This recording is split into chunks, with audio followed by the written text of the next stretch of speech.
UAEയുടെ സ്വപ്ന പദ്ധതിയായ Etihad rail service യാഥാർത്ഥ്യമാകുന്നു.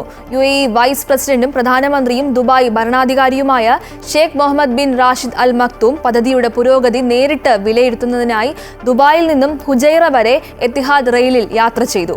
അദ്ദേഹത്തിന്റെ ഔദ്യോഗിക എക്സ് പേജിലൂടെ പുറത്തുവിട്ട യാത്രയുടെ ദൃശ്യങ്ങൾ ഇതിനകം സമൂഹമാധ്യമങ്ങളിൽ വൈറലാണ്.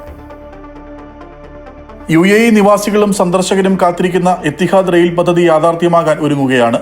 കിഴക്കൻ നഗരമായ ഫുജൈറയെയും പടിഞ്ഞാറൻ പ്രദേശമായ അൽ സിലയെയും ബന്ധിപ്പിക്കുന്ന റെയിൽ നെറ്റ്വർക്ക് UAEയുടെ അടിസ്ഥാന സൗകര്യ മേഖലയ്ക്ക് നാഴികക്കല്ലാകുന്ന പദ്ധതിയാകും. 200 കിലോമീറ്റർ വേഗത്തിൽ കുതിക്കുന്ന ട്രെയിനുകൾ രാജ്യത്തെ 11 നഗരങ്ങളെ ബന്ധിപ്പിക്കുന്നുണ്ട്.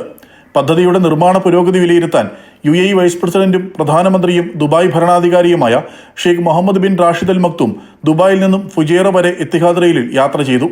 ഇതിന്റെ ദൃശ്യങ്ങൾ ഇതിനകം സമൂഹ മാധ്യമങ്ങളിൽ വൈറലാണ്. ഞങ്ങളുടെ ദേശീയ പദ്ധതികളിൽ ഞങ്ങൾ അഭിമാനിക്കുന്നുവെന്ന് ഷെയ്ഖ് മുഹമ്മദ് പറഞ്ഞു. തയ്യാബ് ബിൻ മുഹമ്മദ് ബിൻ സായിദിന്റെ നേതൃത്വത്തിലുള്ള എത്തിഹാദ് റെയിൽ ടീമിൽ രാജ്യം അഭിമാനിക്കുന്നുവെന്നും അദ്ദേഹം കുറിച്ചു.